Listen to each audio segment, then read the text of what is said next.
नमस्कार मित्रांनो, लाडक्या बहिणींसाठी अतिशय महत्त्वाचे अपडेट आहे। मुख्यमंत्री माझी लाडकी बहीण योजनेअंतर्गत 26.34 लाख लाभार्थी महिला अपात्र झालेल्या आहेत। या लाभार्थी महिलांवर कारवाई केली जाणार आहे। तसेच या लाभार्थी महिला कशामुळे कोणत्या कारणामुळे अपात्र झालेल्या आहेत या संदर्भात महत्त्वाची माहिती अदितीताई तटकरे यांनी दिलेली आहे। त्यांनी त्यांच्या एक्स पोस्टवर ही माहिती दिलेली आहे। त्यांनी सांगितले आहे की जून महिन्यामध्ये या महिलांना या ठिकाणी अपात्र केलेले आहे। त्यांना जूनचा हप्ता मिळालेला नाही, जुलैचा सुद्धा हप्ता मिळणार नाही आणि इतर लाभार्थ्यांना कधीपर्यंत पैसे मिळतील याविषयी सविस्तरपणे माहिती त्यांनी त्यांच्या एक्स पोस्टमध्ये दिलेली आहे। याविषयी सविस्तरपणे माहिती आपण आजच्या या व्हिडिओमध्ये बघणार आहोत। तरी मित्रांनो, हा व्हिडिओ शेवटपर्यंत बघा।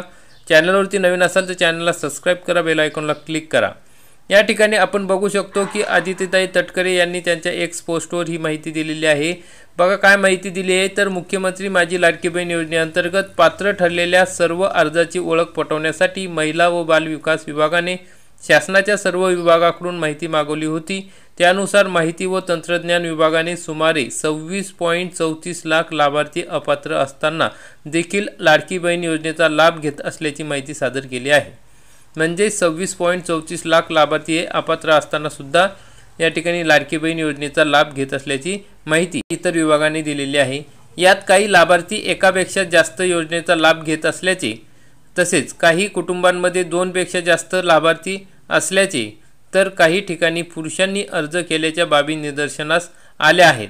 तर मग कशामुळे हे अपात्र ठरलेले आहेत तर एकापेक्षा जास्त योजनांचा लाभ घेत असलेल्या महिला अपात्र ठरलेले आहेत। तसेच 2 पेक्षा जास्त लाभार्थी एकाच घरातली असल्यामुळे अपात्र ठरलेले आहे आणि काही ठिकाणी पुरुषांनी अर्ज केले त्यामुळे अपात्र ठरलेले आहे। तर मग ही कारणे आहेत अपात्र ठरण्याची।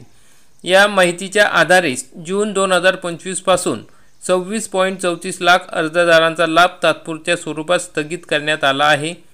या व्यतिरिक्त पात्र असलेल्या सुमारे 2.25 कोटी पात्र लाडकी बहीण योजनेच्या लाभार्थ्यांना जून 2025 महिन्याचा सन्मान निधी वितरित करण्यात आला आहे। तात्पुरत्या स्वरूपात लाभ स्थगित केलेल्या 26.34 लाख लाभार्थ्यांची माहिती संबंधित जिल्हाधिकाऱ्यांकडून शहानिशा करून त्यापैकी जे काही लाभार्थी पात्र ठरतील त्यांचा लाभ शासनातर्फे पुन्हा सुरू करण्यात येणार आहे।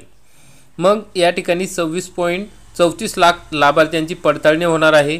त्या ठिकाणी पडताळणी झाल्यानंतर जर तुम्ही त्या ठिकाणी पात्र असाल तर तुम्हाला तो लाभ सुरू ठेवण्यात येणार आहे आणि जर अपात्र असाल तर कायमचा तुम्हाला त्या ठिकाणी या लाभापासून वंचित राहावे लागणार आहे।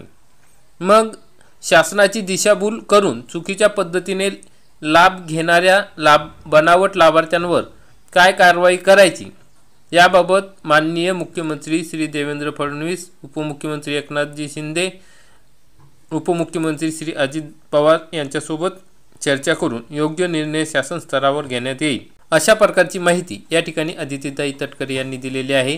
म्हणजे ज्यांनी शासनाची दिशाभूल करून चुकीच्या पद्धतीने या ठिकाणी लाभ घेतलेला आहे अशांवर कारवाई काय करायची याबाबत आता शासन निर्णय घेणार आहे। मग अशा 26.34 लाख लाभार्थ्यांवर या ठिकाणी कारवाई होणार आहे।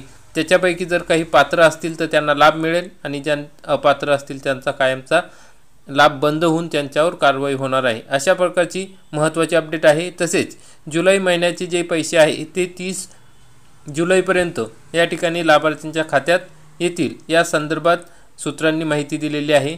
तरी मित्रांनो, अशा प्रकारची महत्त्वाची अपडेट होती। व्हिडिओ आवडला असेल व्हिडिओला लाईक करा, चॅनलला सबस्क्राइब करा। धन्यवाद। जय हिंद, जय महाराष्ट्र।